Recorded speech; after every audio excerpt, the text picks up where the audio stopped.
ప్రపంచంలోనే అత్యంత శక్తివంతమైన కొన్నిసార్లు వివాదాస్పదమైన వ్యక్తుల్లో ఒకరు ఎలాన్ మస్క్. అపారమైన సంపదకు అధిపతి. ఆయన సంపద, కంపెనీల గురించి మనకి బాగానే తెలుసు, రోజూ వార్తల్లో చూస్తాం. అవును. కానీ అసలు ప్రశ్న ఏంటంటే, ఇంత డబ్బుని ఆయన ఏం చేస్తారు? అంటే ఎలా ఖర్చు పెడతారు? ఆ పెట్టుబడుల వెనుక ఆలోచనేంటి? ఈరోజు దీని గురించే మనం కాస్త లోతుగా మాట్లాడుకుందాం. ఖచ్చితంగా. ఈరోజు మనకు అందుబాటులో ఉన్న సమాచారం బట్టి ఆయన ఖర్చుల సరళిని, ముఖ్యంగా ఆ పెట్టుబడుల వెనుక ఉన్న వ్యూహమేంటో అర్థం చేసుకునే ప్రయత్నం చేద్దాం. కేవలం అంకెలు కాదు, ఆయన సంపద వెనుక ఉన్న ప్రయాణం, ఆయన ఆలోచనలు, ఆ రిస్క్ తీసుకునే తత్వం, ఇవన్నీ కూడా చూద్దాం. ఎందుకంటే ఆయన ఖర్చు, అది ఆయన భవిష్యత్తు దృష్టికి అద్దం పడుతుంది కదా. ఖర్చు అనగానే నాకు వెంటనే గుర్తొచ్చేది ఆయన కార్ల పిచ్చి. ముఖ్యంగా ఆ జేమ్స్ బాండ్ సినిమా ఉంది కదా, ద స్పై హూ లవ్డ్ మీ. అవును. అందులో నీటిలో నడిచే లోటస్ ఎస్పిరిట్ సబ్మరీన్ కార్, దాన్ని దాదాపు $1 మిలియన్ వేలంలో కొన్నారు. ఇది కేవలం సరదా కోసమా, లేక దాని వెనుక ఇంకేదైనా ఉందా అంటారు? అది ఆయన అభిరుచికి, ఇంజనీరింగ్ పట్ల ఆసక్తికి నిదర్శనం అనుకోవచ్చు. నిజానికి ఆ కార్ కొన్నాక దాన్ని నిజంగా నీటి అడుగున నడిచేలా టెస్లా పవర్ ట్రైన్తో మార్చాలని అనుకున్నారట. అంటే అదొక ఛాలెంజ్ అన్నమాట ఆయన. ఆయన గ్యారేజ్లో ఇంకా చాలా ఉన్నాయి. 1967 జాగ్వార్ ఈ టైప్, అది ఆయనకు 17 ఏళ్ల వయసులో కలల కారట. అబ్బా. అలాగే పోర్షే 911, BMW M5, ఇలా చాలా క్లాసిక్ లగ్జరీ కార్లున్నాయి.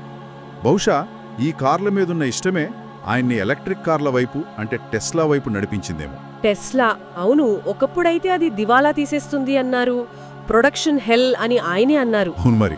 చాలా మంది ఇక టెస్లా పని అయినిందనే అనుకున్నారు. అలాంటిది ఇప్పుడు ప్రపంచంలోనే అత్యంత విలువైన కంపెనీలలో ఒకటిగా ఎలా మారింది? అసలు ఆయన సంపదలో దాదాపు 71% వాటా టెస్లా షేర్లదే అంటున్నారు. నమ్మడానికే కష్టంగా ఉంది. నిజమే. ఆ ప్రయాణమంత సులభం కాదు.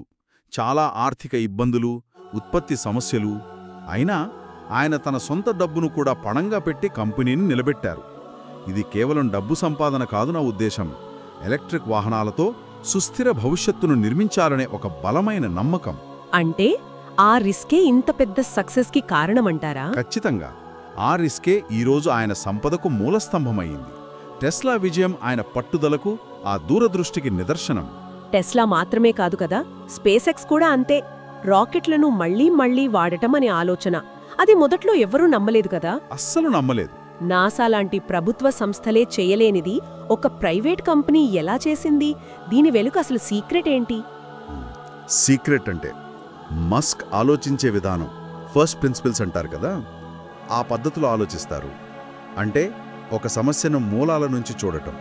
రాకెట్ ఖర్చులో ఇంధనం చాలా తక్కువ భాగమని, అసలు ఖర్చు ఆ రాకెట్ నిర్మాణంలో ఉందని గ్రహించారు. ఓ అలాగా. విమానాన్ని ఎలా మళ్లీ మళ్లీ వాడుతున్నామో అలాగే రాకెట్ను కూడా వాడితే ఖర్చు బాగా తగ్గుతుందని ఆయన ఆలోచన. ఎన్నోసార్లు ఫెయిల్ అయ్యారు. అయినా ప్రయత్నించి ఆ ఫాల్కన్ 9 రాకెట్లను విజయవంతంగా ల్యాండ్ చేసి చూపించారు.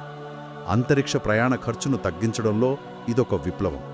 దీనివల్లే అంగారకుడిపై మనుషుల్ని పంపాలనే ఆయన లక్ష్యం కాస్త దగ్గరైంది. ఈ రిస్క్ తీసుకునే తత్వం, ఈ పట్టుదల, ఇవన్నీ ఆయనకి చిన్నప్పుడ్నుంచి ఉన్నాయా? దక్షిణాఫ్రికాలో పుట్టి చిన్నప్పుడే పుస్తకాలతో ఎక్కువ గడిపి 12 ఏళ్లకే బ్లాస్టర్ అనే ఒక వీడియో గేమ్ రాసి అమ్మేశారు అంటారు. అవునవును. అక్కడి నుంచి ఈ స్థాయికి రావడం, ఆ ప్రయాణం ఎలా సాగింది? ఆ ప్రయాణం చాలా ఆసక్తికరంగా ఉంటుంది. ఆ బ్లాస్టర్ అమ్మకం చిన్న విషయమైనా అది ఆయనలో వ్యాపార ఆలోచనలకు బీజం వేసింది.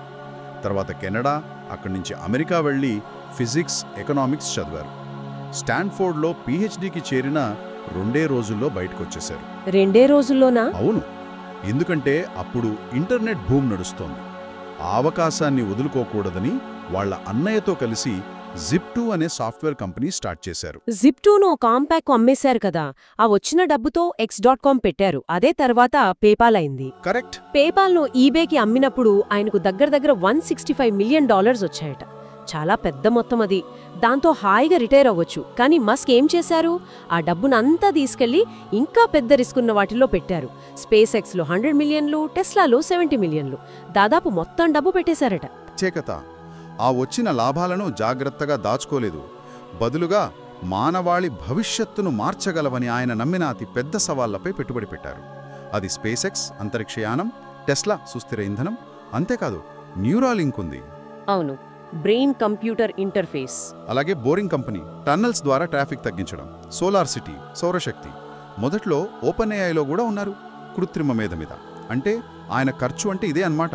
కొత్త ఆవిష్కరణలు, కొత్త కంపెనీలు కట్టడం, భవిష్యత్తును డిజైన్ చేయడం.